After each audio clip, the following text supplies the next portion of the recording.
आज बनवली होती मी अशी ही रानभाजी। तर ही करडीच्या भाजीसारखी दिसणारी भाजी आहे, पण हिला पात्र्याची भाजी बोलतात। बऱ्याच भाज्या मार्केटला विकत भेटतात, पण शक्यतो ही भाजी मार्केटला विकत भेटत नाही। तर भाजी बनवण्यासाठी मी पाणी गरम करायला ठेवलं आणि भाजी धुवून घेतली। आता ही भाजी मी शिजून घेते 5-6 मिनिटांसाठी। भाजी शिजून झाली की ही एका भांड्यामध्ये काढून घ्यायची। भाजी शिजून घेतली की कशी पचायला हलकी बघा।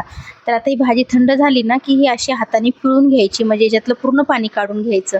आता इथे ना मी एकदम साध्या पद्धतीने भाजी बनवणार आहे, फक्त लसूण आणि मिरचीमध्ये। तर इथे मी लसूण आणि लाल मिरची पावडर घेतले आणि हे ठेचून घेतलंय मी लसूण।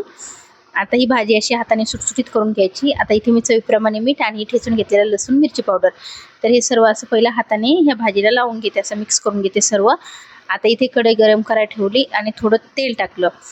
आता तेल गरम झाले की भाजी अशी चांगली पहिले परतून घ्यायची आणि नंतर स्लो गॅस करायचा आणि 1-2 मिनिटांसाठी झाकण ठेवायचं।